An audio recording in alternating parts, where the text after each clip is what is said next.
Now and then in this word things happen in a delightful storybook fashion, and what a comfort it is.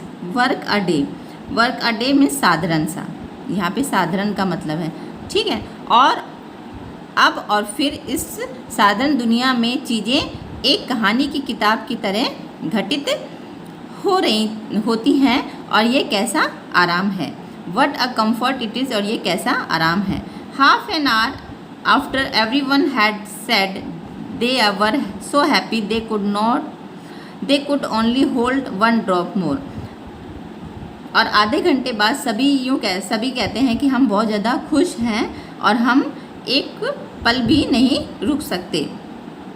The drop came, अब वो समय आ गया है। Laurie opened the parlor door and popped his head very quietly, his face full of suppressed excitement and his voice thirstily joyful. अब जो lorry उनका जो friend है वो पार्लर का दरवाज़ा यानी डोर खोलता है और अपने सिर को बाहर निकाल के देखता है धीरे से, और उसका जो चेहरा है बहुत ही खुशी से भर जाता है। और हिज वॉइस थैरसली जॉयफुल का मतलब होता है उसकी जो आवाज़ में खुशी होती है, उसकी आवाज़ में खुशी होती है। Everyone jumped up though he only sat in a quick breathless voice, और सभी लोग तेज़ी से कूदते हैं और वो धीरे से आवाज़ में सांस को बिना मतलब ब्रीथलेस बिल्कुल ही बेदम हो जाता है, उसकी जो आवाज़ होती है वो श्वासहीन हो जाता है। Here here's another Christmas present for the March family, और वो बोलता है कि हमारे लिए क्रिसमस का ये मार्च फैमिली के लिए, मार्च परिवार के लिए क्रिसमस का एक दूसरा उपहार है।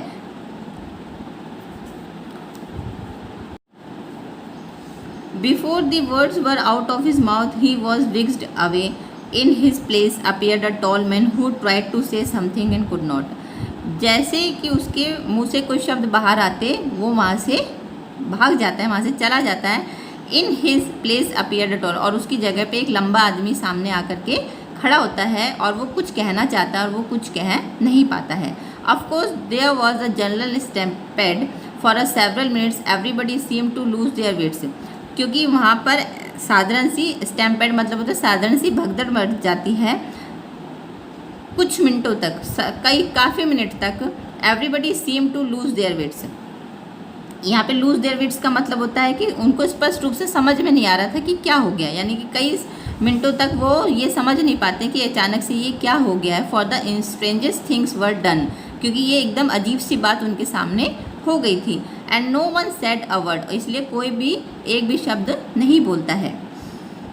यहाँ पे इस पैराग्राफ में बेटा जो ऑथर है उसका समझाने का मतलब है कि वो सब लोग जब वो किसी टॉल मैन का जिक्र है, यानी कि उसके फादर जब उनके सामने आके खड़े हो जाते हैं तो वो बिल्कुल ही मतलब समझ नहीं पाते हैं, इतना उनको वो आश्चर्यचकित हो जाते हैं कि वो इधर उधर भागने लग जाते हैं, उनके मुंह से एक भी वर्ड नहीं निकलता है, बिल्कुल स्तंभ से हो जाते हैं वो कि उनके सामने एकदम से ये क्या हो गया है, अजीब सी चीज़। Mister March became invisible in the embrace of 4 pairs of loving up, और जो मिस्टर मार्च हैं वो अदृश्य हो जाते हैं और उन चारों के सामने से। Jo to her shame nearly fainted away, और जो है वो एकदम से क्या होता है बेहोश हो जाती है। And have to be doctored by Laurie, और जो लॉरी है वो उसको संभालती है। डॉक्टर्ड का मतलब होता है कि उसको दवाई देता है। द डिग्निफाइड एमे tumbled over a stool and lay their hugging and crying over her father's boot, और जो एमे है वो स्टूल से लुढ़क जाती है और उसके हाथ में उसके फादर के जो बूट्स हैं उनको वो गले से लगा लेती है और ज़ोर से रोने लगती है। Mrs March was the first to recover herself, Mrs जो मार्च हैं वो सबसे पहले अपने आप को संभालती हैं। And held up her hand with a warning, और अपने हाथ को ऊपर उठाती हैं और फिर कहती हैं हर्ष रिमेंबर बैथ तुम्हें याद है। But it was too late, the study door flew open and Beth ran straight into her father's arm, पर अब काफ़ी देरी हो चुकी थी। जो स्टडी का जो दरवाज़ा था वो खुलता है और जो बैथ है वो सीधी दौड़ती हुई अपने पिताजी की बाहों में चली जाती है। Never mind what happened after that, for the full hearts overflowed, washing away the bitterness of past and leaving only the sweetness of the present. कभी भी ये मत सोचिए कि उसके बाद जो कुछ हुआ उसके कारण अतीत की करवाहट जो है वो दूर हो जाती है और वर्तमान की जो मिठास है वो उत्पन्न हो जाती है. Everyone had a hearty laugh when they discovered Hannah behind the door. और जब उन्होंने हाना को दरवाजे के पीछे देखा तो सभी लोग जोर से हंसने लगते हैं. She was crying all over the Turkey. और वो जोर से चिल्ला रही थी उसके टर्की के साथ में. टर्की एक बर्ड होती है जिसका मीट बना के खाया जाता है. ठीक है, एक चिड़िया होती है जिसका मीट बना करके खाते हैं. तो उसके हाथ में वो थी और उसको लेकर के वो जोर से चिल्ला रही थी. Which she had forgotten to put down when she rushed up from the kitchen. और जिसे वो रखना भूल गई थी जब वो किचन में से भाग करके आई थी. Mister March and Beth were ordered to rest. और मिस्टर मार्च और बेथ को आदेश दिया गया आराम करने का. Which they did by sitting in one big chair and talking hard. और फिर उन्होंने जैसा उनको कहा गया उन्होंने उसका पालन किया. वो एक बड़ी सी कुर्सी पे चेयर पे बैठ गए और फिर वे बातें करने लगे. Mister March recounted how he had longed to surprise them. Then the fine weather came and he had been allowed by his doctor to travel. अब मिस्टर मार्च को याद आया कि वो किस प्रकार से उनको आश्चर्यचकित किया. और जैसे ही मौसम साफ हुआ तो डॉक्टर ने उनको परमिशन दे दी यात्रा करने की, अलाउ कर दिया वहाँ से जाने के लिए. There never was such a Christmas dinner as they had that day. और इस प्रकार का क्रिसमस डिनर इससे पहले कभी नहीं हुआ था जैसा कि वो आज कर रहे थे. यहाँ पे ये बात इसलिए कही गई क्योंकि हमेशा क्रिसमस डिनर पे उनके पिताजी उनके साथ मौजूद नहीं होते हैं और आज सारा परिवार क्रिसमस पे सारा परिवार एक साथ इकट्ठा था. The fat turkey was sight to behold, stuffed, brown and decorated.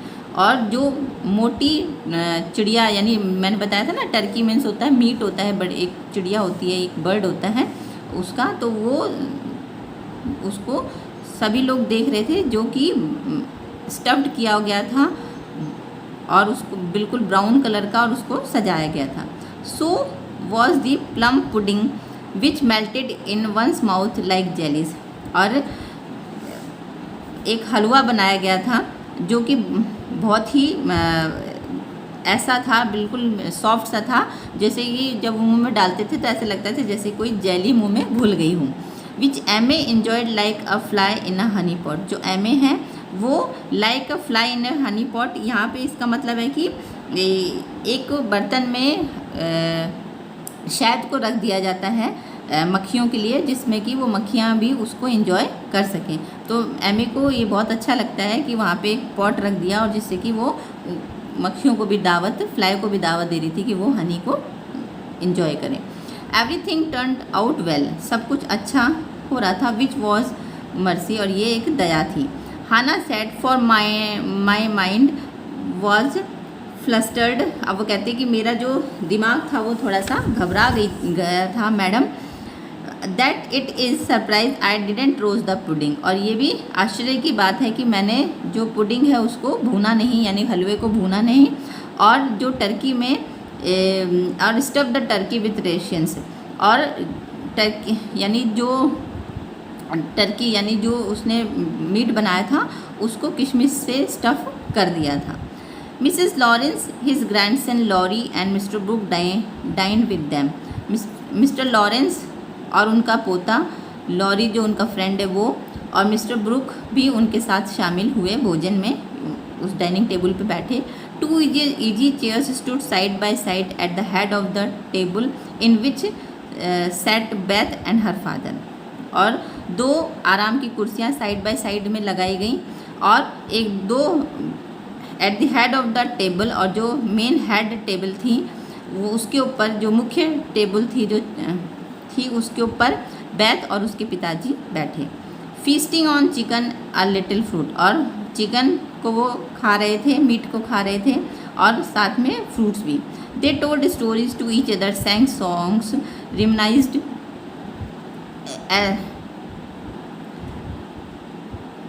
As the told old folks say and had a thoroughly good time. और वो साथ में अपनी पुरानी बातें भी याद कर रहे थे, पुरानी बात स्टोरी कहानियाँ याद कर रहे थे, अपनी पुरानी बातों को याद कर रहे थे और अच्छी बातों को दोहरा रहे थे और अच्छे से टाइम स्पेंड कर रहे थे। Sleigh ride had been planned, और एक बर्फ़ पे जाने का भी राइड पे जाने की भी योजना बनाई गई। But the girls would not leave their father, पर जो लड़कियां थी वो अपने पिताजी को छोड़ना नहीं चाहती थी।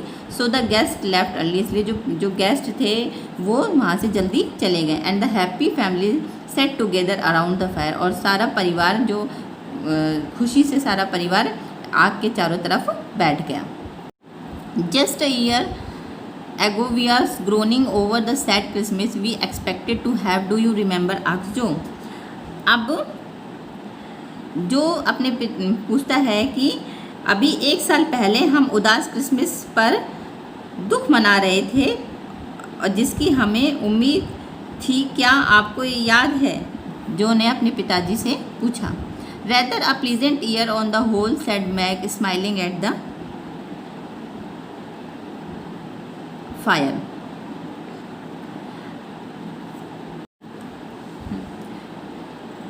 बल्कि पूरे साल एक सुखद वर्ष के साथ हम बिताएंगे, मैग ने मुस्कुराते हुए कहा। I think it is been a pretty hard one, observe Amy watching the light shine on her ring with thoughtful eyes. अब जो एमे है वो कहती है कि मुझे लगता है कि ये बहुत ही कठिन है, और वो अपनी जो उसने जो रिंग पहन रखी थी उसके ऊपर विचारशील आँखों से वो देखने लग जाती है। I am glad it's over because you have got back, whispered Beth and who sat on father's lap. अब वो जो बैथ है वो कहती है कि मुझे बहुत ज़्यादा खुशी है क्योंकि हम सारे वापस आपस में मिल गए हैं। विस्पर्ड मीन्स धीरे से बोलती है और वो अपने फादर की गोद में बैठी हुई है। Rather a rough road for you to travel my little pilgrims. अब इसका यहाँ पे मतलब होता है कि you face so many difficulties, यहाँ पे यानी कि उन्हें बहुत ज़्यादा परेशानियाँ झेली हुई थी।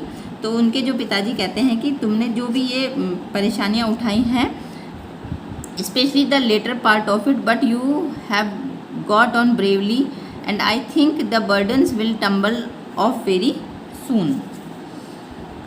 अब वो जो उसके पिताजी कहते हैं कि तुमने जो भी ये परेशानियां उठाई हैं वो अब क्या हुआ है, उनका तुमने बहुत ही बहादुरी से सामना किया है।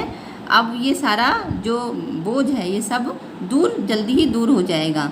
और जो मिस्टर मार्च हैं वो चारों जो बच्चे हैं, जो लड़कियां हैं, उनकी चारों के जो युवा चेहरे हैं को पिता की संतुष्टि के साथ देख रहे थे। Mister March looking with fatherly satisfaction at the 4 young faces gathered around him, यानी कि जो उनके पिताजी हैं 4 युवा जो चेहरे थे उनको पिता की संतुष्टि के साथ देख रहे थे। ठीक है बेटा, ये चैप्टर पूरा कंप्लीट हो गया। इस चैप्टर में आप लोगों ने ये देखा होगा किस प्रकार से जो एक परिवार है वो पूरे साल अपने पिता का इंतज़ार करते हैं कि क्रिसमस आएगा और हमारे पिताजी के साथ हम डिनर करेंगे और क्रिसमस को सेलिब्रेट करेंगे। तो इसमें उन बच्चों की सारी फीलिंग्स दिखाई गई है कि वो किस प्रकार से अपने फादर का इंतज़ार करते हैं। अच्छी लगी होगी आपको ये स्टोरी, तो आप लोग बेटा इसको चैप्टर को फिर से एक बार बहुत अच्छे से रीड आउट करना, ठीक है। और इसको जो वीडियो को बहुत अच्छे से केयरफुली वॉच करिएगा।